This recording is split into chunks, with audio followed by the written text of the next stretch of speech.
It's gonna be fun. Just chit chat. Nice. All right, we are live, everybody. Welcome to the Joe Kilgallen podcast. If you're watching on YouTube, thank you. Thanks to all my YouTube subscribers. You guys are awesome. Also, we are live on the People of Comedy Facebook page. That is a great podcast network in the Chicago comedy scene.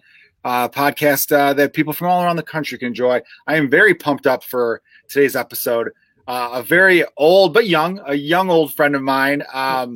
Who I've known for a long time now, probably over 10 years. Yeah. Hilarious comedian, Lindsay fucking Adams. I like your little tag there. So much. Hi. I'm Hey. so happy to be here.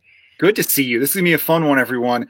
We have a main topic I want to talk about in which Lindsay is doing a Pop-Tart tournament. Mm-hmm. Now, I had to say tournament because listen, your video was hilarious, and maybe I'm saying it wrong, but I noticed.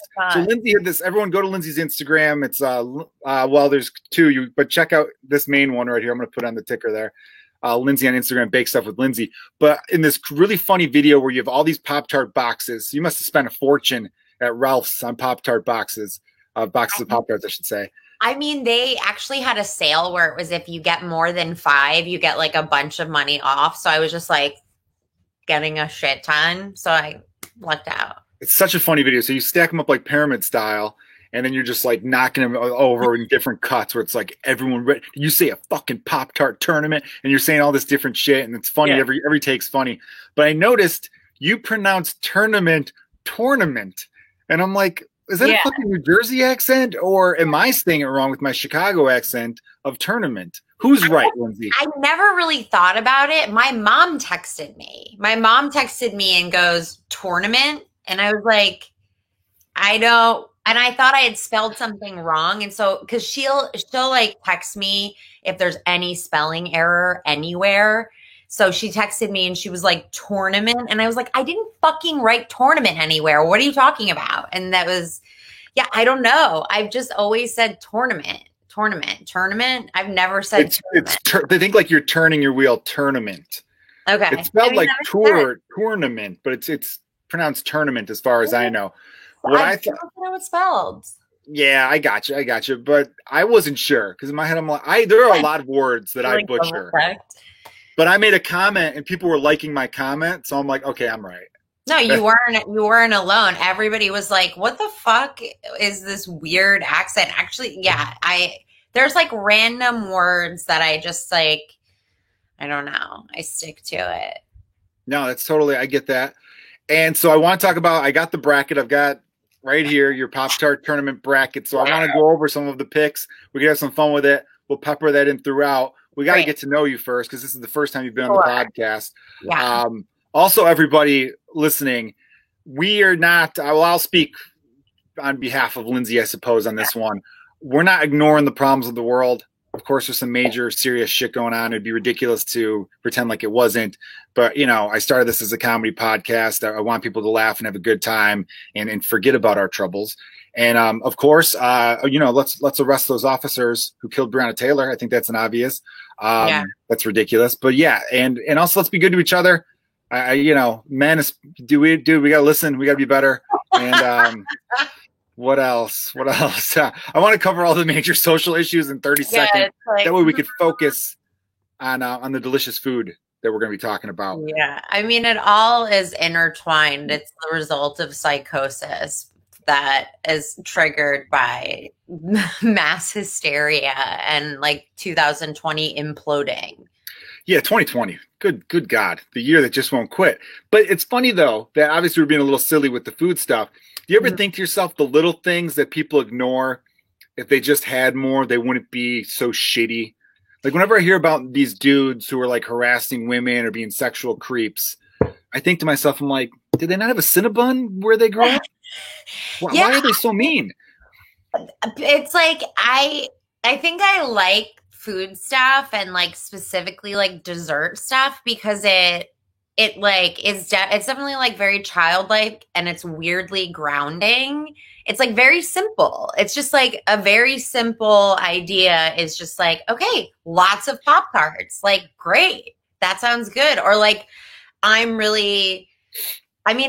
crazy, but like, if it's like, I would rather buy, and this is also wasteful and privileged, but I would rather buy like 5 bags of chips and then just take 2 from one of the, like from each, than like decide on one flavor. And maybe that has nothing to do with this, but No, I know what you're saying. You're saying you're not racist because you like all dipping sauces. Yeah, like you just like got to embrace like variety.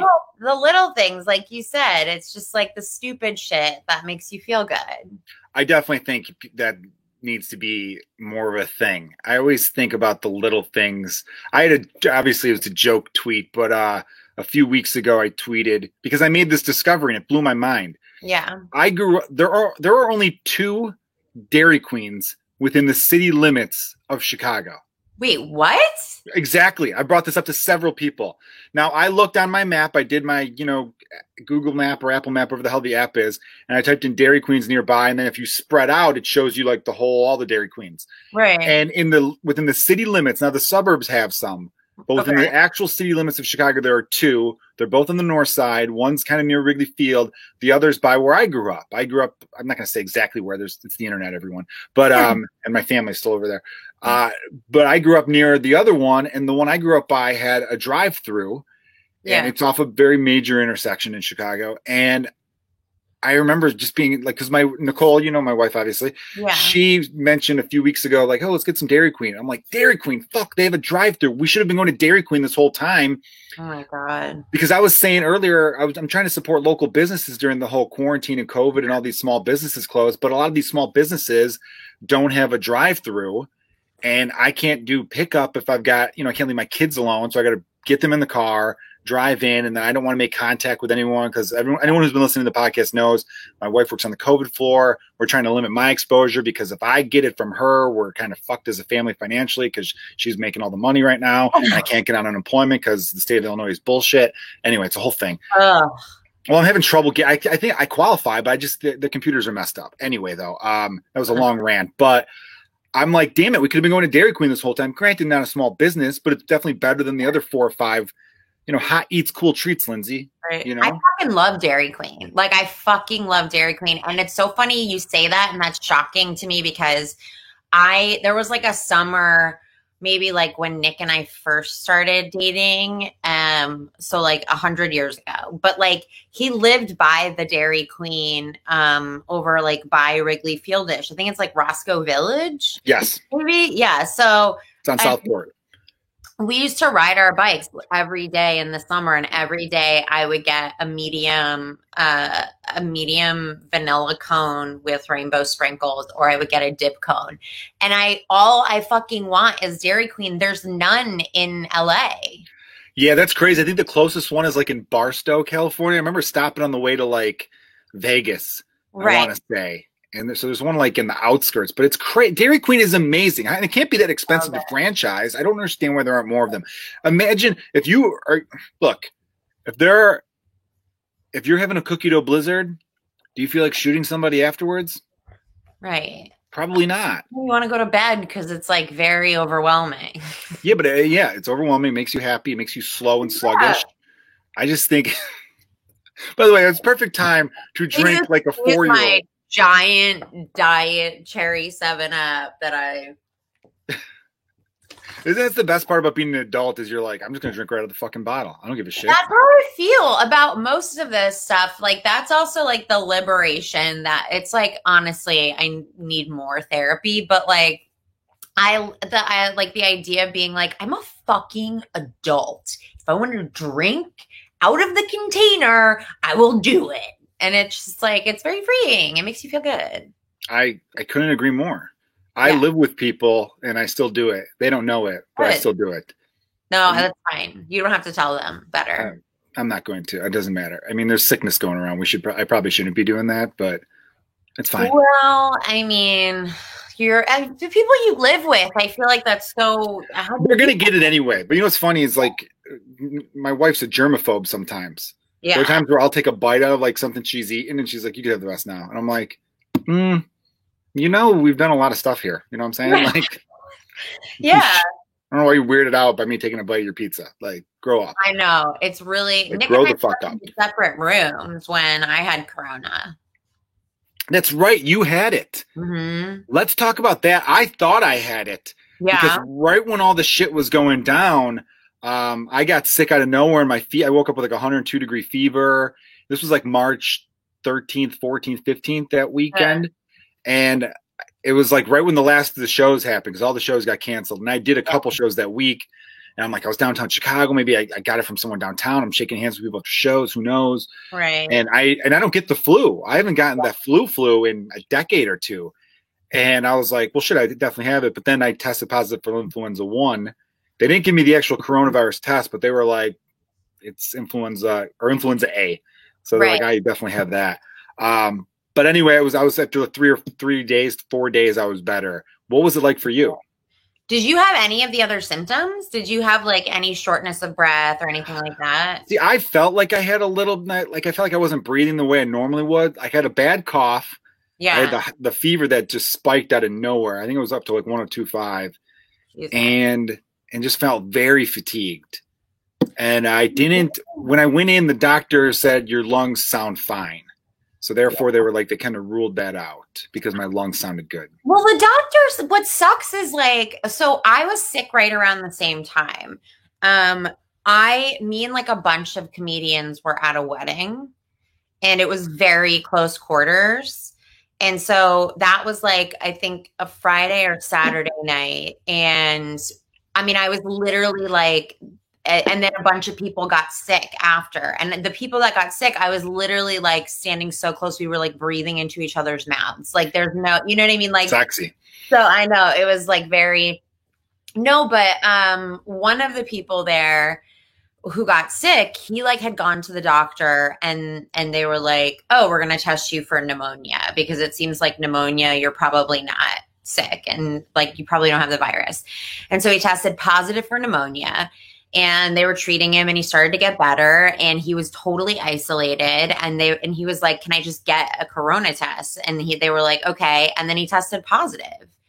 And like, that's the thing is like when I got sick, I did like a teledoc visit and I was like, cause I felt like I could feel it coming on in like the back of my throat. And I like developed a cough. I had a fever of like 99.8 and I had like some congestion, but I had headaches and I was like super tired and I had like the chills and like all of that. But I only had that for one night.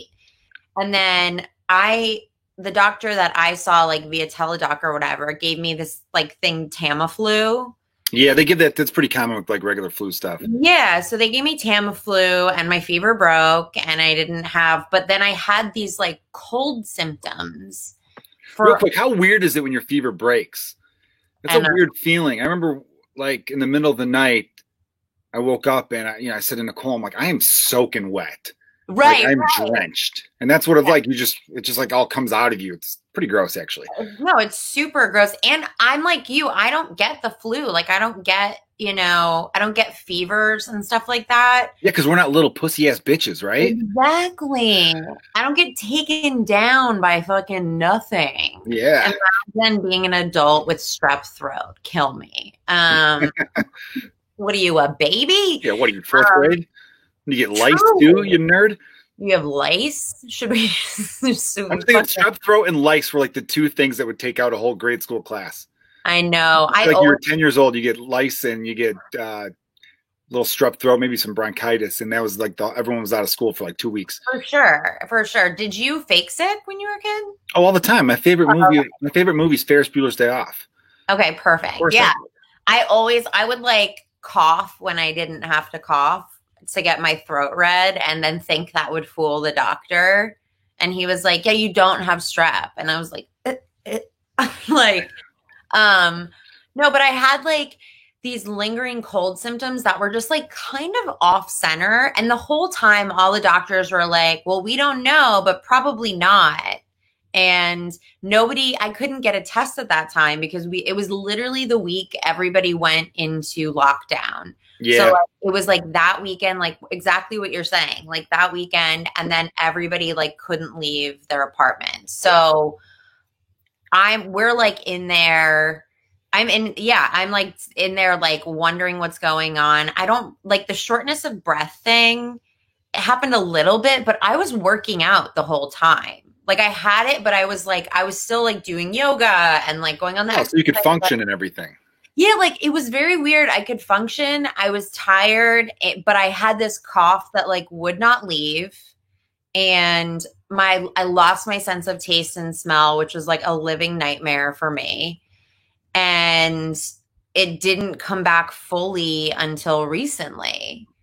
Like it had stayed, yeah, it took a long time for the sense of taste to fully come back. So it like freaked me the fuck out. Wait, you lost smell and taste? Yeah, That's weird because you're like you have a whole channel, a Twitch channel. Everyone check it out, called Bake Stuff with Lindsay. Your whole thing is cooking and food. Obviously, you're a comedian first and foremost, right? But man. No, and I just love. I mean, I also just like love food, and I wanted to bake, and I was like, fuck. I was no joke. I was eating cloves of garlic, like raw cloves of garlic, and the only thing that I could taste was like the spiciness.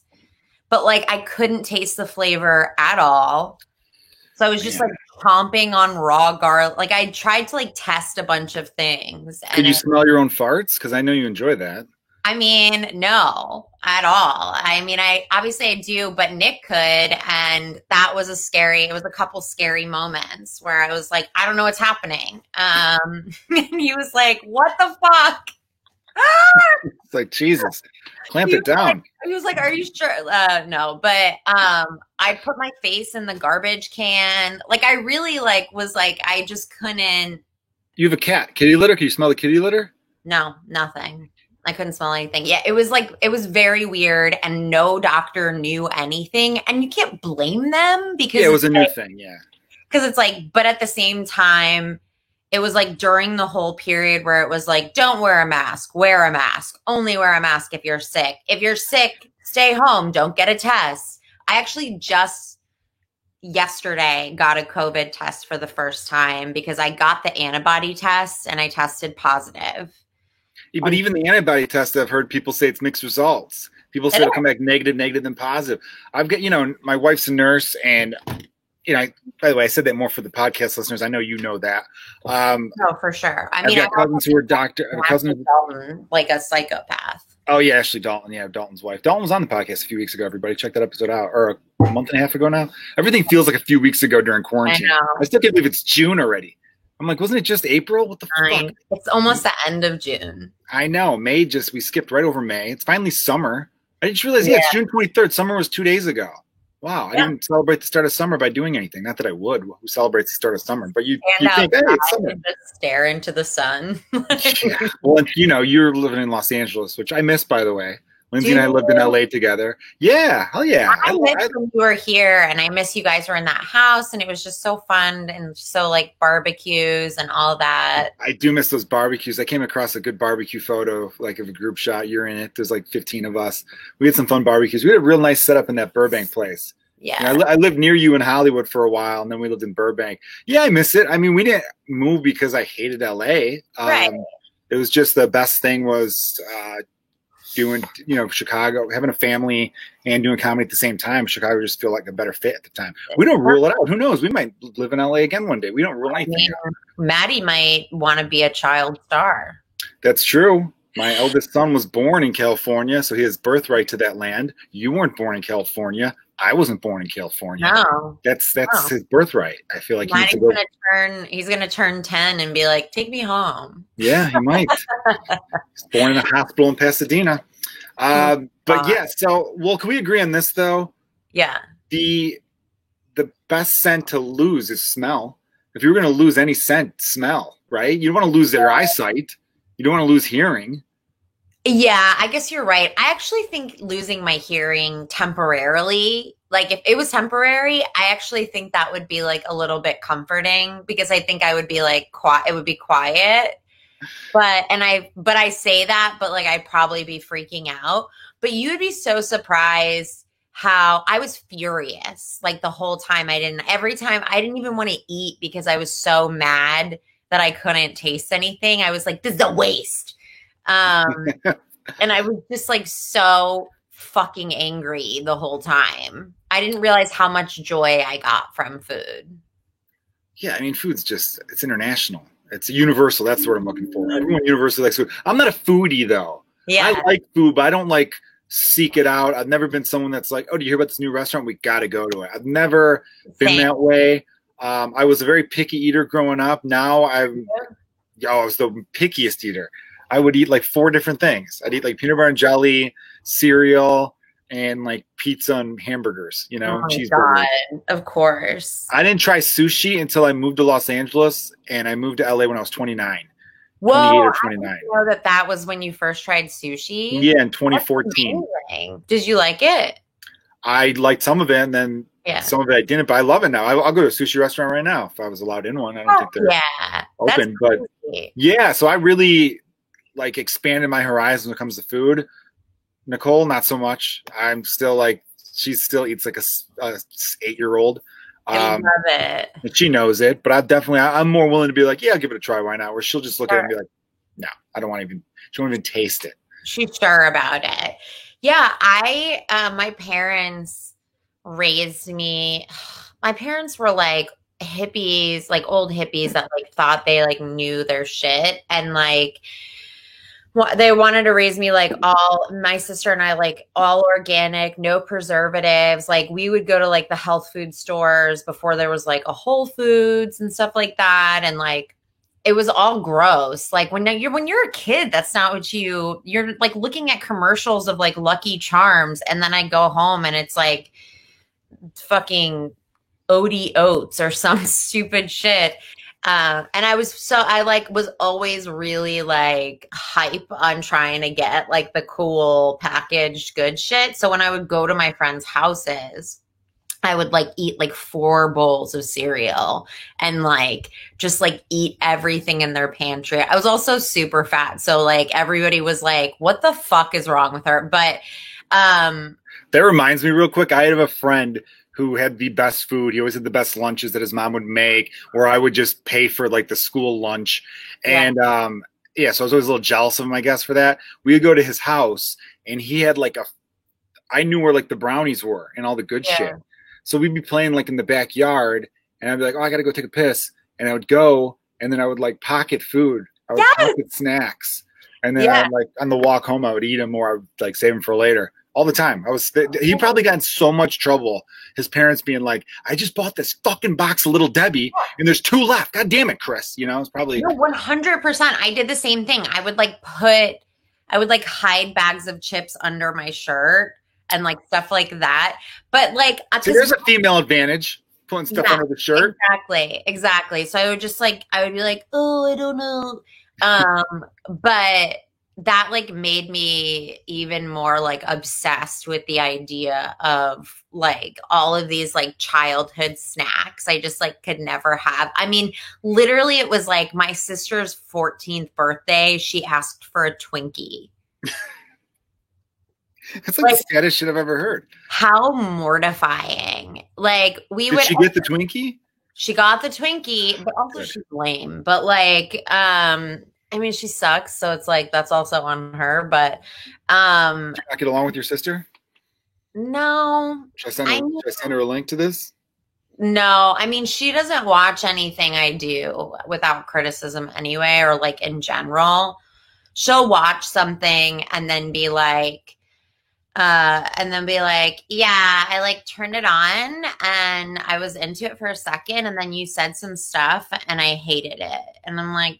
And if she's older or younger? She's older, but she's like a very different person. She is very good at what she does, but she's just like, I mean, she just sucks sometimes. So. Well, that's family. Yeah. She asked for a Twinkie. She's a loser. But no. And people know you grew up in New Jersey. Yeah, I grew up in New Jersey. I'm just brushing my hair as if nobody's here. Yeah, I'm surprised. I know. I'm surprised that I didn't know your parents were like hippie-ish because, well, now it makes sense because you had a rebellious youth. Yeah. And I made a note of this. Typically, I don't make notes going into a podcast because I like to just get the conversation, you know. But you and have my favorite and Nicole, my wife's favorite, TBTs. Your Throwback Thursdays are the fucking best. They're hilarious. The captions are so damn funny. Look at this, everybody. Look at that. Jersey Shore as fuck. It's gross. You got the orange tan, that looks like self tanner that you probably rubbed on. Your friend here looks like what is she up to these days? I hope she's okay. I actually think she lives in LA, I think, and she's like got her life together now. Wow. I think I was a bad influence on her, but I was like, I think that was actually in Chicago. In Chicago, I worked at a tanning salon and I would just take naps in the beds. And really, how old are you in this? I think I'm maybe like 19, 18. You lived in Chicago when you're that young? I thought you'd moved to like your early 20s. No, I went to school in Chicago. That's right. Columbia. So, no, but I was like a full orange monster forever. But yeah, like it was very much like my parents. It was very different from my parents. My parents were just like, I don't know, like intellectuals or whatever. And like, it was just, I love, real quick, there's no better way to say intellectuals than to do quotes, which true. I don't think was necessary, and then say or whatever. They like read books or shit. My dad wrote poetry. Like, give me a break. Like, you know what I mean? So it was just like, they were great. I love it. But what do they think of your stand-up? Have they heard it? Oh my God. I mean, my dad passed like 8 years ago or something like that, but he didn't really care. I think he was like proud of me for doing it, but I was like very early on in stand-up-ish. I was only like maybe a year and a half in or something like that. So he like didn't care. My mom came to see me a couple times. My mom at first, no reaction. And then the second time she saw me was at like the Improv. And I think that like got her excited. But other than that, she has a lot of holes to poke in all my jokes about what's true and what's not. She's like fucking annoying. She's a know-it-all. She's the one that goes, well, I mean, you said this, but that's not true. Yeah, I think some people who've known you, I've had this trouble with not just family. It's not trouble because I think they mean well, right? Yeah. But also with friends who have known me for a long time. As comedians, even like, I feel like you and I are pretty truthful on stage, I guess. We talk about what's going on with our lives. But every comedian you exaggerate to an effect. Right. You have to embellish a little bit. Or you make up something, or something's based on a reality. And from that reality, you like extrapolate more from it. Yeah. You know, or you go for the ridiculous, or you go for the absurd, and then there are people who know you were like, I don't like that you said that. And it's like, well, I didn't do it. It's not real. And do you know who did like it? Do you know who did like it? The whole fucking audience of people. Absolutely. They liked it because they were able to suspend reality for a little bit and believe what the fuck I was saying. You know, that's just sorry. I got pissed off for you on that one. No. I mean, it's fine. It's like, you know, if I'm like telling a joke that's supposed to be in the voice of my inner dialogue of like what I wish I did or like whatever, but I'm telling it as if I did that, my mom will be like, that never happened though. And I'm like, Mom, it's an internal reaction I made external. Like, it's how you take an inside joke and make it an outside joke. Yeah. Know? So it's like, it's fine. But she's like fine about my stand up. But I like love blaming her for being like deeply consumer packaged goods deprived. We had no pantry that was like full of hot snacks like all of my friends. So. Well, you know, maybe if there was a few more bags of Doritos lying around the house, you wouldn't have turned to hard drugs at 15. I mean, do you mind me asking, what's the craziest drug you did as a teenager? Because you did a few, right? I did, but I also you were more a drinker, right? I blacked out a lot, and so like when I blacked out, I would do everything in front of me.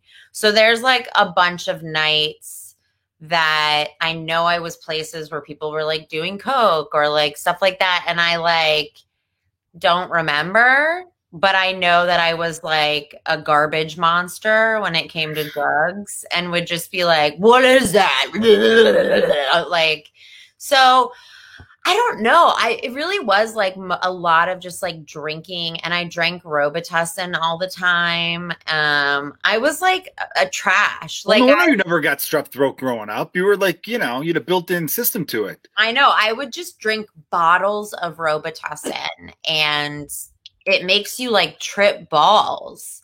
Really? And yes.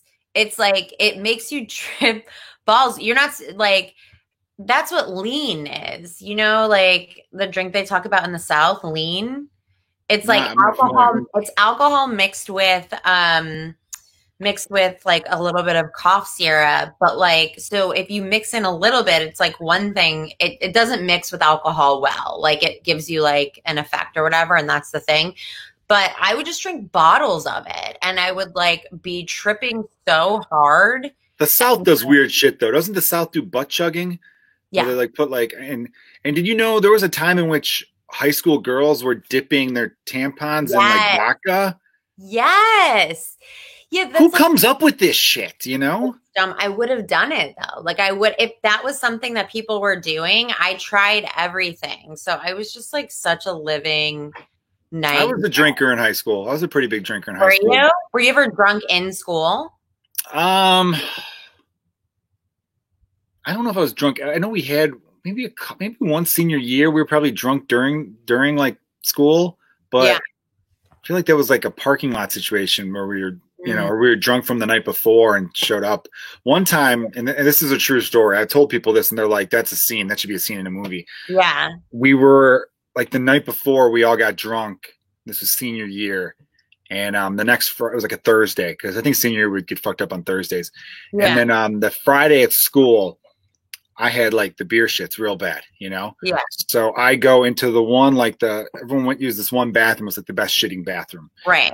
And I just, had to go in. There's 4 stalls. I went in there and just fucking dropped, pants and just hit that toilet. It wasn't like Dumb and Dumber, like, but it was like, it was. So. It made some sounds, right? And it made some noise. Some music was playing. And I could hear like another guy grunt, like another man in the next thing. And by that grunt, I'm like, wait a minute. And I'm like, Duffy? And it was my friend Duffy. I just knew from this sound. And he's like, Kilgallen?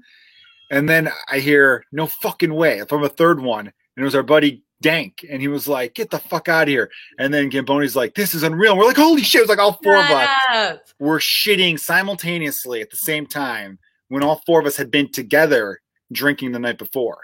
And the guys I named, 2 of them stood up in my wedding, Dank and Duffy. Gamboni was there. Didn't make the cut to stand up. Love the guy, though. He actually hasn't had a legal drink in his life. He quit drinking when he was 20 and started AA when he was 20. I don't think he would mind me saying this because I admire the hell out of the guy. The guy has his shit together more than any adult I know, especially with my high school friends. Love you guys, but we're a little messy. And yeah, but I learned stuff about AA kind of through him because my mom was moving apartments and I hit him up going, hey, you mind helping? Because he had a truck. He's like, yeah, for sure, man. And we're like, who the fuck is eager to help someone move? Yeah. And then like, I stopped by his house and his mom was like, thanks for keeping his mind on other things. And I'm like, what the fuck are you talking about? I had no idea. I'm like, why are you talking about your son? Like he just went through a breakup. I was like, Pat, were you dating someone? What's going on? And then I found out that one of the things they tell people when they first quit drinking is to stay as busy as possible with things. Did you go through AA? Yeah, specifically helping other people, which like carries through, honestly. It's like if you get out of your own head, then like you end up being better off. Yeah. No, I go to AA. I still go. Years and years. That's great. I respect the hell out of that. That's good for you. Now I started this podcast. Now, I don't know if you know this, but the name is now just the Joe Kilgallen podcast. Right. I was originally calling it Kilgallen's Pub. I saw. Yeah, and the reason was I just like the type of conversations people have in a bar. Yeah. The same conversations we'd have at the comedy club or whatever, because it could go from like deep or it could be like silly as shit or just weird or you're talking about Pop-Tarts, talking about shit in the bathroom, fun stuff. And, so I'm like, oh, that's like a cool vehicle. We can have some drinks and do it that way. And then I had friends who don't drink like you or Kristen Toomey, she's a comic that's been on. She doesn't drink. Cole Cabana, he doesn't drink. So I've told people, I'm like, I don't want the podcast to be like pushing alcoholism. Right. But you know, it's more of like, I always tell people I'm like culturally Catholic. I don't practice, I don't go to church, but I do like some of the aspects of getting together and having some drinks with people. Yeah. I mean, So look, yeah, but I understand people. I will fuck up a mocktail. Are you kidding me? What are you, a strawberry daiquiri? What's your favorite non-alcoholic I mean, drink? I go and get a virgin Moscow Mule, and the bartender looks at me and goes, "Do you just want ginger ale?" And I was trying to think, what the fuck is it, a virgin? Yeah, because some of them, if you take the alcohol out, it's just a regular drink. Well, some bars like actually have like real ginger and shit that they put in it, and then that makes me like excited. But I mean, LA is so like sober people friendly. There's ginger beer at every bar and like all of that shit. So it's like, it doesn't really matter. Yeah, I mean, obviously I like to drink, but it's not for everybody, and I have respect for the people who recognize that and they're like, I'm going to make a change, and that's awesome. You know what I mean? You got to start with the woman in the mirror. I mean, not to quote Michael Jackson, but I mean, it's good. Quote Michael Jackson. Are we allowed to quote Michael Jackson, even though, like, he's not a good guy? I don't know how things work now. It was so funny because, like, actually today I had like a Michael Jackson memory because I remember being in like the house I grew up in, and like when the music video for Black or White came out, I just remember dancing so hard in what we called like the playroom or whatever, but I was older. And I don't know why it always like sticks in my brain, and I'm like, damn, I mean, that was a big deal. People forget how big a deal Michael Jackson was at that time. I want to say that was like 91, 93 area, 92 maybe. Mm-hmm. And that was on Fox. I remember watching it too. 30 million people probably watched that. It was on national TV for a new music video. I mean, as big as like Beyonce or Taylor Swift are now, their new music video isn't on network television in prime time. It's just not. Right. It was such a huge fucking deal. So yeah. And then I was like, well, I don't really know what to do with that memory now. So I guess I'll just trash it. I don't know. I've been conflicted on it. I had a podcast right when that documentary, Finding Neverland, I think it was called. Yeah. When that came out, I did a podcast with my friend Herb Lawrence, who is an executive producer on The Score, which is a sports radio station here in Chicago. And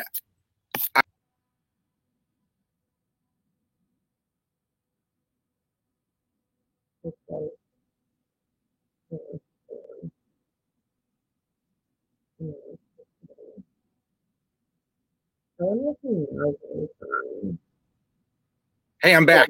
Wow, what happened? I'll tell you exactly what happened.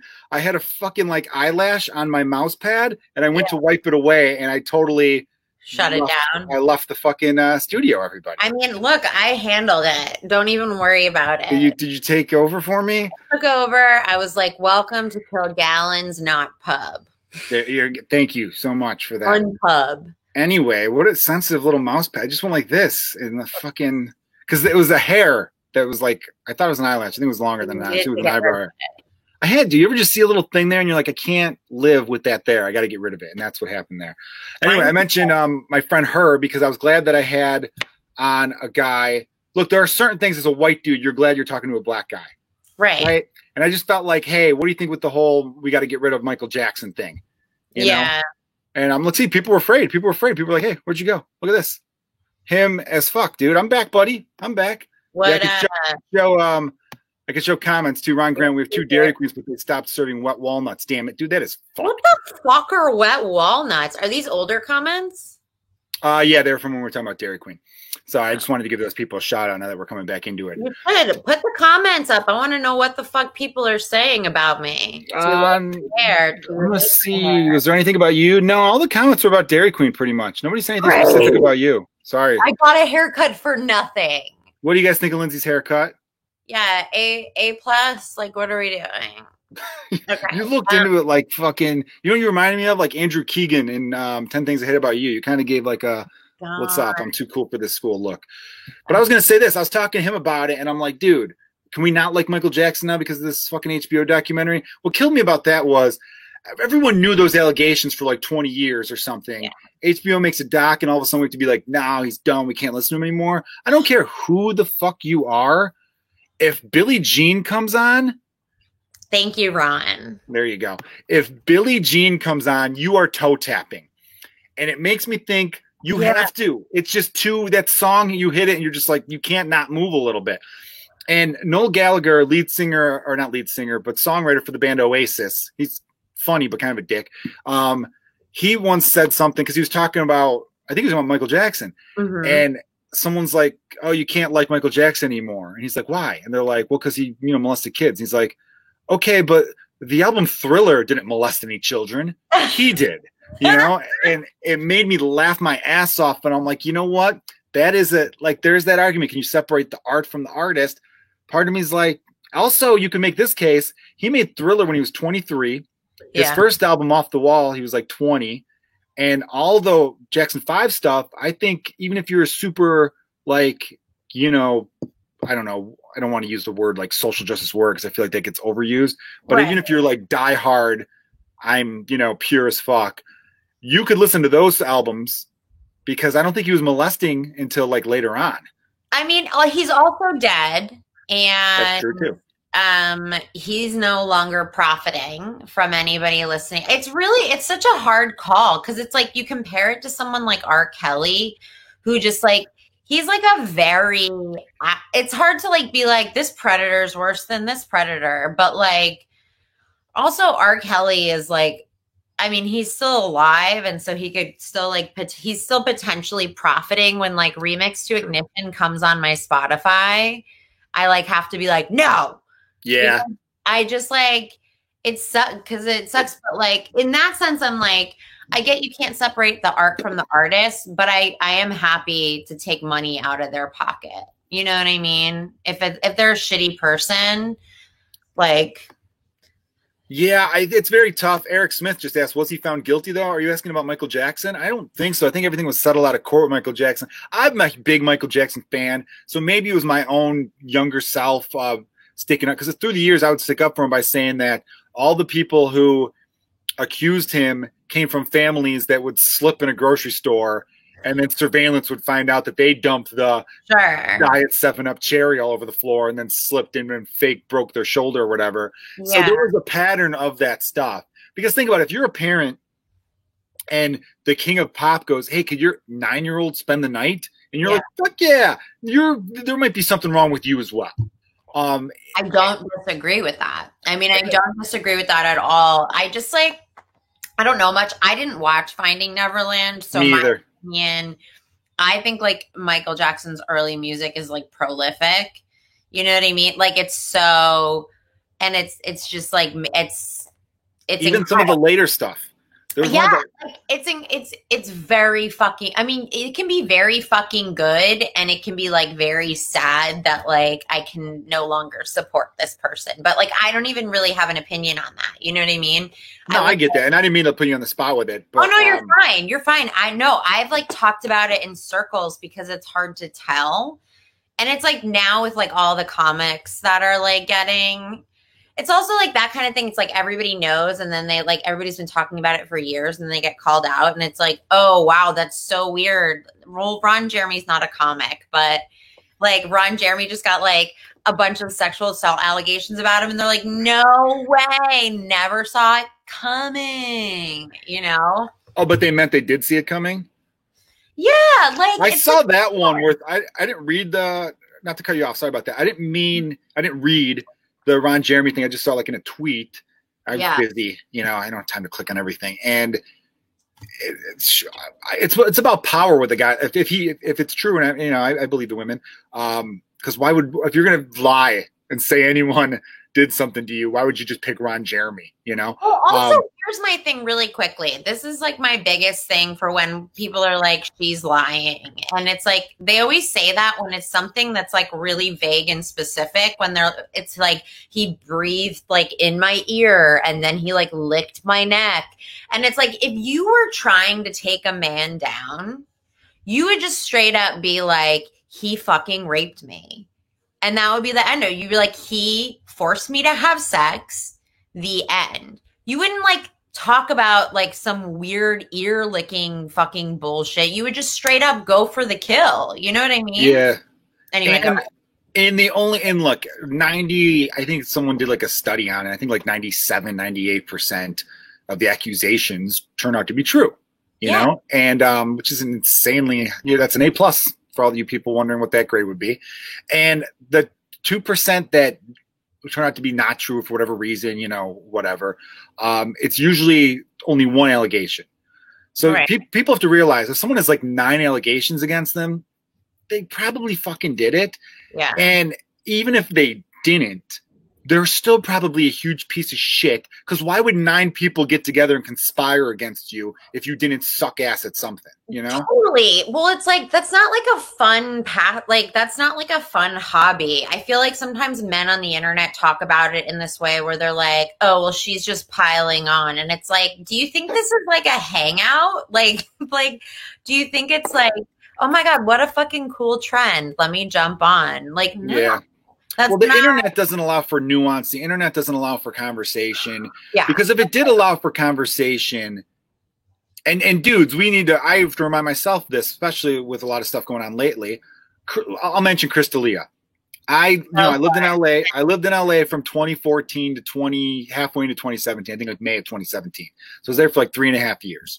I had met him a handful of times. Good dude every single time. I remember specifically the first time I met him, it was like my first week or two in LA, and it was my first time going to the Comedy Store to like hang out. And Jesus Trejo, who's a great dude, I was talking to him, and Chris asked him a question because he was walking by, and Jesus answered, and he's like, "Oh, by the way, it's Joe Kilgallen, just moved here from Chicago." And he's like, "Oh, Chicago, cool, man. What clubs do you work there?" I go, "Oh, I know Zany's laughing." It was like he was with back and forth for a good 10 minutes. He wasn't looking over his shoulder at the more famous people walking by. He seemed like a legit dude. But that being said, I'm a guy. These dudes who do shitty things to women usually hide it from other dudes. Yeah. So if you're a guy going, "Oh, he's always been good to me," that doesn't mean shit. That means he could be evil and bad to someone else.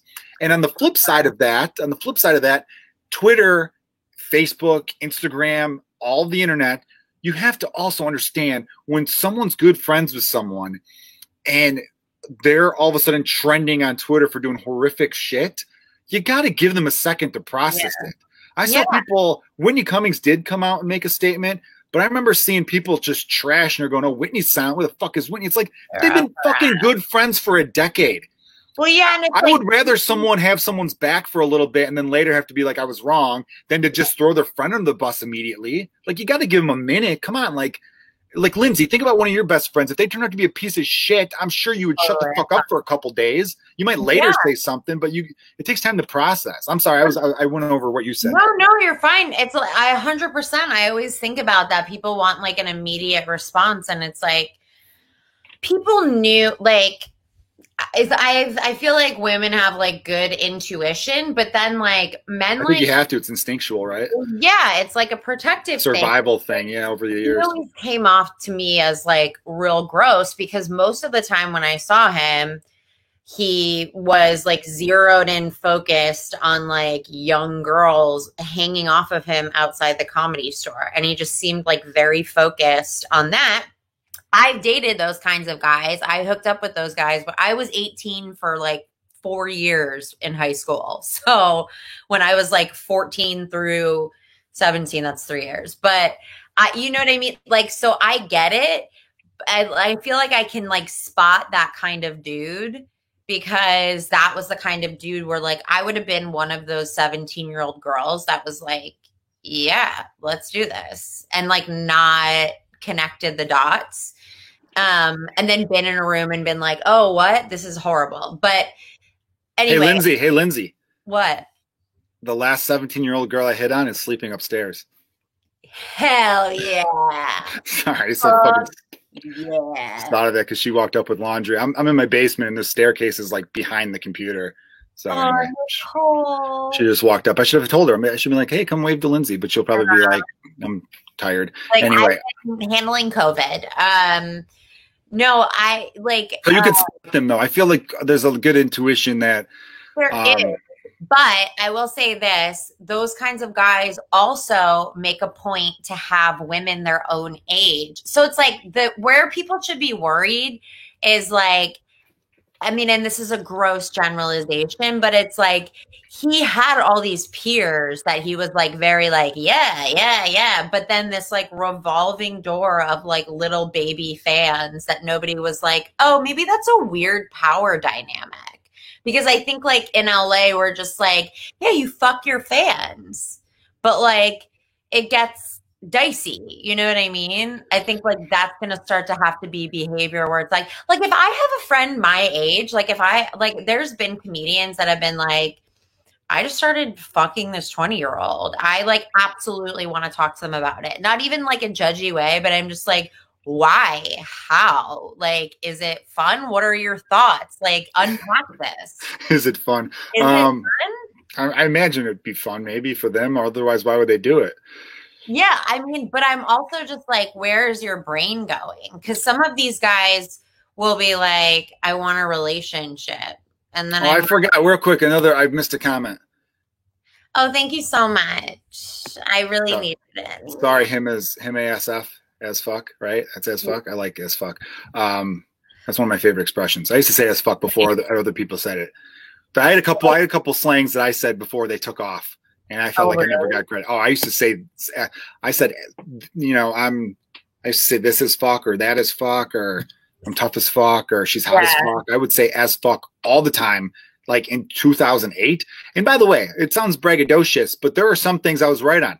I used to write blogs, Lindsay. I don't know if you know this, but in 2013, they're on my website. If you go to joekilgallen.com and scroll all the way to the bottom, like on the main page, I had some blogs, and one was called, the hell was it called? I think it was called Shared Stupidity. And I called it that because everyone on Facebook was sharing these fake news websites. And I say fake news in there. I go, this isn't real. Like, it's from some bullshit Facebook page that made a website. So therefore the link comes off as like, oh, you're sharing something official. The headline's there. And I'm just like, they're lies. It's propaganda. And now everyone the last 3-4 years is fake news, fake news, fake news. I'm like, I was talking about this shit in 2013. Yeah. Where's my credit? Damn it. You know, but anyway, I digress. Trump. Talk to Trump. Yeah. I mean, yeah, he probably has that copyrighted. I wouldn't be surprised. Some people get shit, like LeBron James, who I'm a fan of. He tried to copyright Taco Tuesday. It's like, dude. No. And they said, no, you didn't make this up. Because on his Instagram, he'd be like, it's Taco Tuesday in his house. And he literally tried to trademark that. That's really upsetting. That is upsetting. Because, like, where the fuck have you been? You thought you could coin that phrase? It's just like a weird, I'm just like, what? You're like, you need the money. Yeah. But I want to backtrack a little bit to the whole dating younger people thing. We forget as comedians, there are so many people, especially male comedians, that weren't successful with women at all. They were just like these like loner types that didn't have a lot of regular male friends even. Right. So then they get into this world where people admire them for something.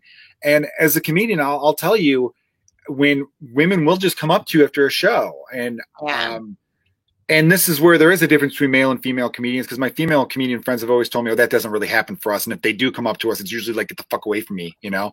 Right, exactly. Yeah, it's not, you know, there are comedian friends of ours who on a 1 to 10, we wouldn't rank higher than a 4.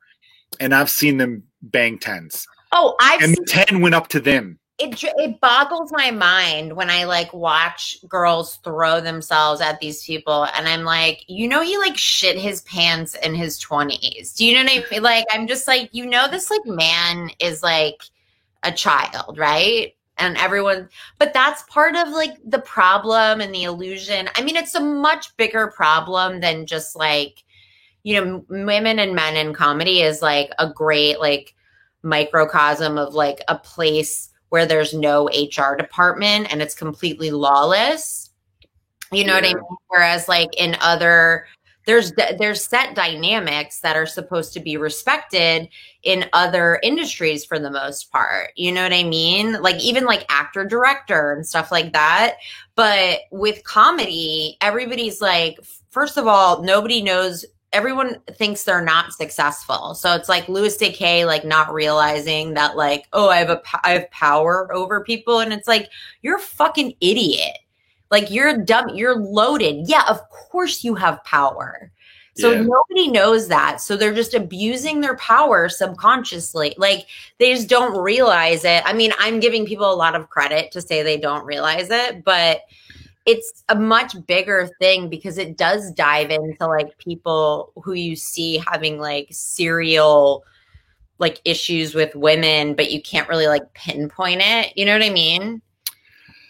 Yeah, I'm always fascinated by like the why and what like made it go that way. Like whenever I hear about famous people who turn out to be bad, and there are degrees to this shit, obviously, you know, we want to lump everyone together. That was a mistake. I thought, not a mistake, because I don't know who made it. I think it was just what happens on like social media. I think that's like there's no nuance, like I was saying before.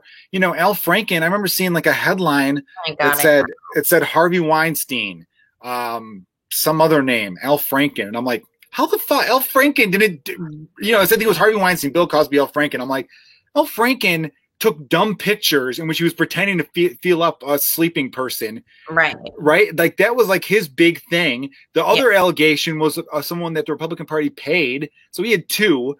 And to lump him with the guy who raped 20 women, that's stupid. Yeah. Like, I don't know anyone with a brain who would be like, oh yeah, of course they're in the same camp. No, you want like there's different sentencing for different crimes, I should say. Yeah.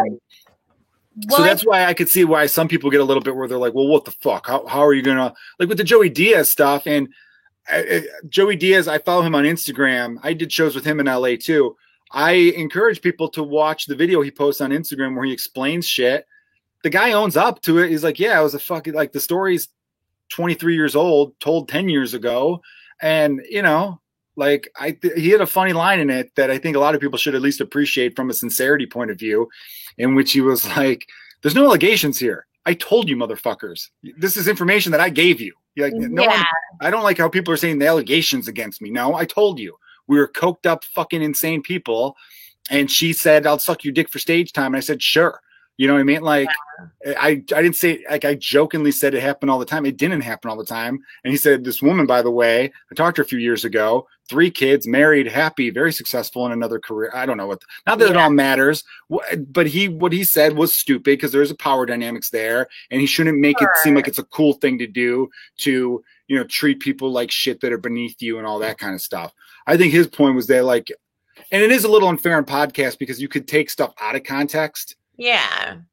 I mean, I've done 104. This is episode 104. The average episode's maybe an hour and 15, hour and a half. So what is that? Almost fucking close to 150 hours of me talking. I'm sure I've said some really stupid shit. I think it's important for people to know, like, where your heart is. You know? I think it is too, but at the same time, when I watched that clip, it like shook me for a couple different reasons. One is like, I think women feel that dynamic of where they have to like offer something in order to get on a show or stage time or just like respect. And I think that also like specifically at the Comedy Store, it has such like a toxic masculine vibe, which sounds so stupid, but like women literally have to like be like, okay, we're all going to go together because it's like Creep City. And those are the guys at the top of the pyramid. Like those are the guys that are like running the ship essentially. And they're the ones that are like, then being like, oh yeah, we actually like, that's like a woman in comedy's worst nightmare is like the idea that like you, like a comic would see you and be like, oh, like, yeah, sure, suck my dick. And then laugh at like, he said like gross stuff after. So it's like, I don't care. It was like 20 years ago. I would, it was gross and it like upset me, I think, because he has so many fans that were like, yeah, that's okay to treat people like that. Yeah, that's not okay. And the clip itself is I wasn't saying like, oh, the clip's fine. The clip clearly isn't fine. I just was like, I just think if people would watch what I give him credit, I should say, not for any of that shit. Yeah. But the video he posted yesterday, I was like, I'm curious. I'm going to watch this. It wasn't, you know, there are too many bullshit apologies I see now where someone apologizes for something and instead of just owning it, it's like 4,000 different like deflections. I feel like he called himself, I was a piece of shit back then. Yeah. And, I was talking shit on a podcast and you're trying to be like over, and yeah, that obviously sounds like I'm over explaining what he was saying, but but yeah, exactly that. You're right. That idea and that dynamic, that old Hollywood trope of like, oh, she fucked her way to the top, like that. Right. That would be I can imagine that being a worst nightmare scenario. But I also think that that's something that like maybe only is like kind of insular to the comedy world. Like I think on the outside, it's like, what is this? What's the issue? Like he told this funny story about a girl sucking his like. I get how on the outside that's like. I think it affected me more as a comedian. Versus like just because of like being in those dynamics. And then I think it also like, I think it just like the way people respond to things. And he just like was straight up like initially just like, fuck you. And like engaging all his fans in that. And it's just like, you should have just said you were a piece of shit then. Like if he had led with that, then it would have been like, that's true. I don't think he's that guy though. Like, it would have been because the idea, like, he's like, you can't fucking cancel me. I'm not going anywhere. That was like his thing. And I don't know if there are some people who do want to cancel people. Otherwise they wouldn't use the word cancel. The word cancel that bothers me a little bit because people be like, cancel culture isn't real. You could say consequences aren't real. Cancel culture is real. It is real. That's it is so real. And people will tweet so-and-so. It was Jimmy Kimmel, #cancel Kimmel I saw was trending. So clearly it's a thing. Ron Grant added, no one wants to talk about men who are sexually abused by women in charge. I mean, that happens, Ron. You're not wrong. Sure. That definitely happens, but to a way lesser extent. And I think there's a time and a place for everyone's gripes about how to make society better. But right now I feel like women have been treated like shit for way too fucking long. And the dudes who have control over that have been looking the other way. And I'm sure I've been guilty of it. I know I probably should have told a friend, hey, shut the fuck up when they say stupid shit. I should have said more for sure. I mean, like, I think like, part of you like goes into survival mode and you're like, I'm not going to like be that person. But like, I think I feel like we all have to kind of be that person, but there does have to be a nuance eventually to it. You know what I mean? Like I want to call people out, but I don't want to like be cancel culture.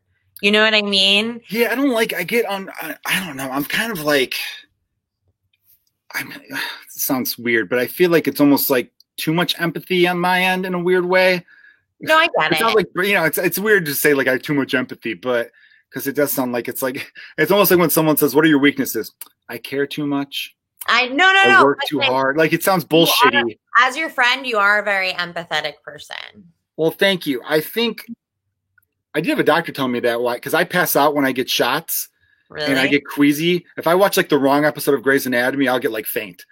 And it's like it's called like vasovagal or something. There's like a name for the syndrome. Yeah. What are you talking about? And they think it's a mental thing where you put yourself in the person's shoes.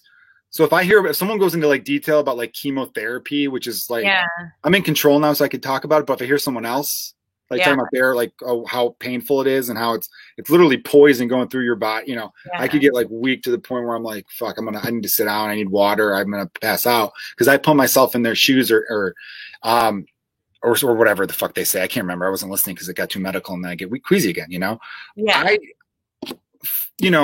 If you're a murderer or a rapist, fuck you. I want the worst shit to happen to you. Yeah. But when I see everyone dumping on a person, there's part of me that gets a little bit like, I don't want to join that. I'm not saying I'm defending what they did. I haven't made any Chris D'Elia posts because I just don't feel the need to. When that dude, Shane Gillis, I never heard of that dude until the SNL thing came along and he made like derogatory comments about Asian people. Obviously that shit's not cool either. I didn't want to join in because I'm like, I just don't like joining in on this. Like, let's shit on someone. Because then I start to think like, fuck man, maybe what if they really are a good person who just said some really stupid things? We have close comedian friends who have said bad things on the internet about Asians. One married an Asian and what if during that time, everyone shit all over them? I would have been like, no, they're they're cool. They just made fucking some mistake. I don't know. Obviously, that's why I said rapists or murderers, because if you do that shit, you're clearly fucked in the head. Well, yeah. I mean, I agree with you, though. And pedophiles too, you know. I mean, look, give pedophiles a pass. No, I'm just kidding. But nobody cut that. It's going to look bad later in 10 years. Cut it and play it on a loop. Cancel me. No, I mean, I think the dangerous thing about cancel culture is that like there's no context and there's no room for growth. But I think that like in a lot of cases, like I try to like sit back for a sec and like take again, like you look at Chris D'Elia's response to this, and it's like, one, a blatant lie that anybody could prove, which is like, yes, you absolutely did talk to people that followed you and like like, yes. I mean, any comedian, like, you're an idiot. But then also the way that he responded was just like him, like acting like he was like sheepishly like kicking a can, like, I just got caught up in the limelight. So I think like, fine. Like, I think what I hate about cancel culture is that like, there's no room for context and there's no room for growth. And I think ultimately the reason why everyone's so angry is because there hasn't been change. Yeah, no, I get that. Yeah, that makes complete sense. But how do you change if you're screaming? You know what I mean? Like, I'm always like, I think about it too. I mean, when it comes to celebrities, it's hard because like, I feel like you and I both know from being in this industry that there are so many incredibly talented people who are good people that work really hard. So like, if a celebrity is going to lose their career, I honestly don't feel bad because I feel like there's someone that's like nice, that is just as talented, that maybe now has a slot. So like that I don't really care about, especially if it's like for something like with Lucy, I'm like, fine, whatever, go away. You were an incredible comedian and now you're not allowed to be a person. Go hide in a cave. Like, I don't care. You're rich. You know what I mean? Like, there's a bajillion white male comedians that I've heard do bits that are I mean, you have fucking incredible, you know what I mean? So it's like that I don't care about. But when it's like when it's brought to like a person to person thing, you want people to be able to grow. Yeah, I agree. I think everything you said totally makes sense. And I think there just hasn't been any, and it's the world we're living in with 24-hour news networks and everything being sound bites and everything being like quick hits and clips, and it's just, there's not a lot of conversation and nuance because our attention spans are too short. Yeah. So, you know, that's why I think I wish people were a little bit more empathetic on all sides, obviously. I mean, I'm not saying be empathetic for pieces of shit, but I think I was trying to say earlier was that we need to figure out where does that come from? Mm-hmm. You know, and I think with Michael Jackson, this is where this all started from. I remember being like, we're gonna have a fun, silly conversation about Pop-Tarts. We're gonna get to the Pop-Tart tournament. I know we're like a little over an hour in, and we're gonna get to this Pop-Tart tournament. Everybody, yeah. It's fucking badass. With Michael Jackson, the reason I used to stick up for him is because I'd read a thing about how he had no childhood at all. Like he didn't. He was 5 years old performing in Northwest Indiana strip clubs. Now you and I have been through Northwest Indiana, Gary, Indiana, Hammond, that whole, it's bad.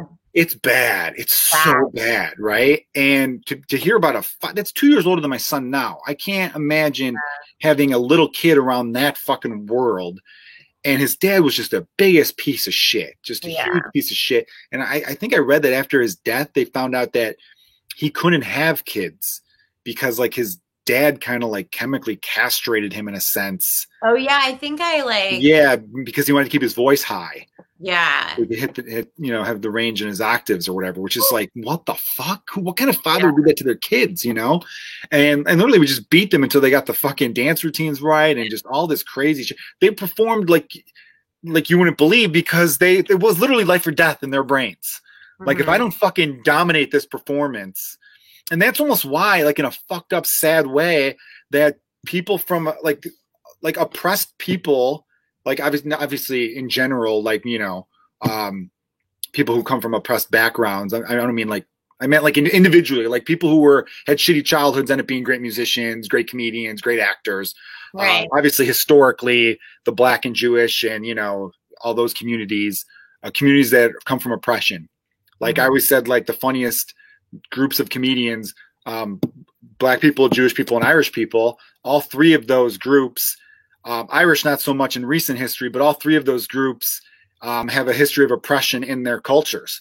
Like the Irish up until like the 1950s were oppressed. Well, not even 1950s, up until like fucking 1980s in England were getting oppressed by the English. So like, and obviously, Black people and Jewish people with those long histories. And I think you use humor to like overcome those hardships. So like Michael Jackson's in the Jackson 5 was because they were like, they weren't dancing because they're like, this is fun. They were dancing because it's like, if I don't fucking dominate this performance and give these people a show, that psycho off to the side of the stage is going to beat the fuck out of me and my brothers and sisters in front of me. So like, it's a fucked up thing. And so when I heard like all this, like, oh, Michael Jackson's molesting these children. And then I heard someone being like, I think he's just trying to recreate a childhood he never had by building carnivals in his backyard and inviting 9-year-olds because he never got past that age mentally because he never could, And Billie Jean, anyway, I'm sorry. Like I got fucking weird with that. I agree with you. I think it's really layered, and I think it's okay to have empathy for people who do bad things. Like I think it's important we have empathy for people who do bad things because like you're also looking at stuff like, I mean, if you're looking, I've had to explain the riots to my mom, like with people burning shit down and why, like, yes, it's not okay to burn and loot, but like what you're looking at is a trauma reaction from years and years and years of oppression and systematic racism now coming out kind of the way like a child has a tantrum. You want to be like, well, what the fuck happened here? Like what, but so it's like, I think that's fine. I think, it just means that it's like you still have consequences. You still did something that's bad. And I think it helps me to look at it that way because it's like, if you're a famous person, part of your consequences is the fact that like your career has been built on people on the outside loving you and giving you money. And so now people don't love you anymore. Not like a heart-to-heart thing, but I mean, I hope your family still loves you, but unless you do some seriously bad shit, I mean, you mentioned like Louis C.K. And here's the thing with any of these people, and Chris D'Elia will probably go back to doing shows within a year or so. He'll be fine. The thing is, once they have that big of an audience, and this is where like some people don't get it. Like I'll see like the tweets where I'm like, you could tell these comedy clubs not to book them. But Louis C.K. he could go to a fucking VFW hall and say, what do you want to rent this for the night? Here's $2,000 and I'll sell my tickets and make my money. I mean, you can't deny that person the right to a living. Right. When, like, they're not doing jail time. Like, that's not, some people are going to twist it to be like, oh, he's pro jerking off in front of women against their will. I'm not at all. Right. It's just Paul Rubens survived, Ron Grant says. Paul Rubens, though, there was no victim in that. For those of you who are wondering, Paul Rubens, it was Pee Wee Herman.